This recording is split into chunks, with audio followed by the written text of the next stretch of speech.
Start. जय भारत जय संविधान।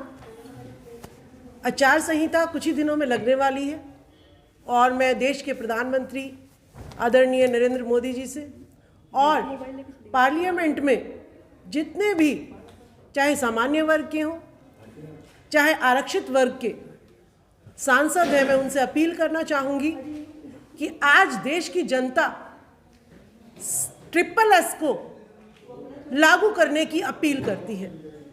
साफ, सरल और सस्ती चुनाव प्रक्रिया। साफ, सरल, सस्ती। कितना महंगा चुनाव आज देश में हो गया है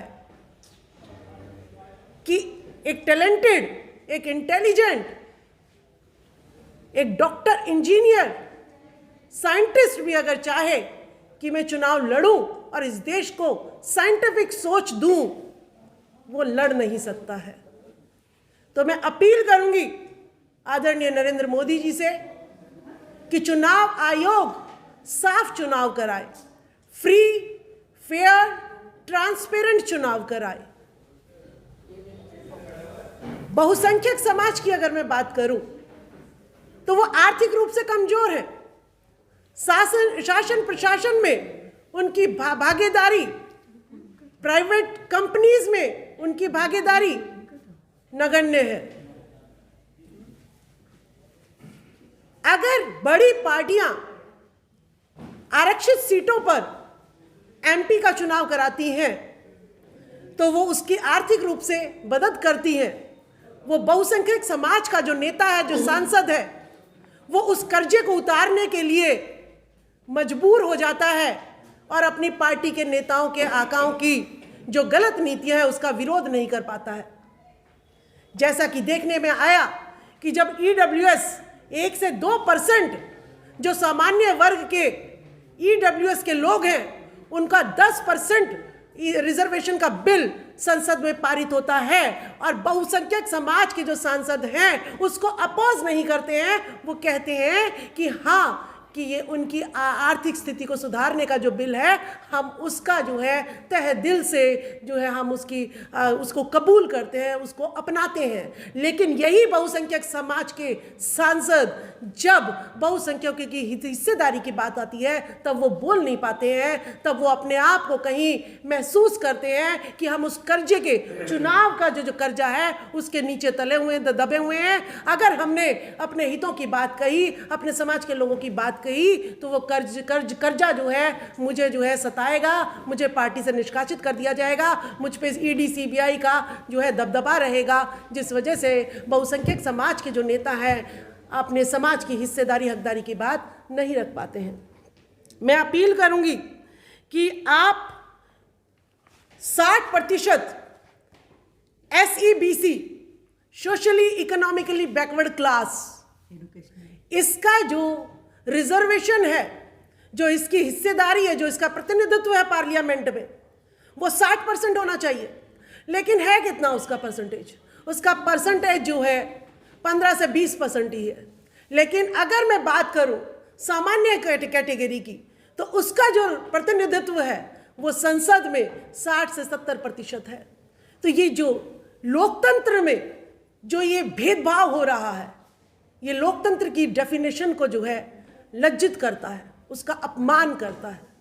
तो मैं आदरणीय मोदी जी से कहूंगी कि इस 75 सालों की आज़ादी के बाद भी अगर आप इंडिपेंडेंट कैंडिडेट्स को चुनाव लड़ने के लिए जो है वो लड़ने की इच्छा रखता है, जैसे बबीता जी ने बताया, लेकिन वो स्टार प्रचारकों के खर्चे नहीं जो है अफोर्ड कर सकता, वो पार्टियों में बड़ी बड़ी गाड़ियां चुनाव प्रचार के लिए नहीं घुमा सकता है, वो वोटों को खरीदने के लिए शराब या साड़ी या राशन वो नहीं बांट सकता है।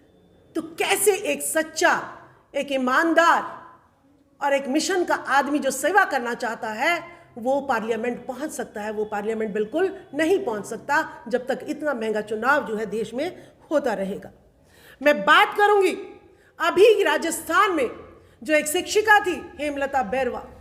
देखिए, एससी समाज से हेमलता बैरवा आती है और वो सही डिमांड उठाती है, लेकिन उसी के समाज के जो शिक्षा मंत्री हैं वो उनको सस्पेंड कर देते हैं। कितने दबाव में पार्टी के प्रेशर में है वो कहते हैं कि उस शिक्षिका ने गलत काम किया है और उसको निष्कासित किया जाता है। तो ये पूरा उदाहरण, रिसेंट का उदाहरण, ये ताजा उदाहरण संसद में उठना चाहिए कि बहुसंख्यक समाज के सांसद कितने मजबूर हैं।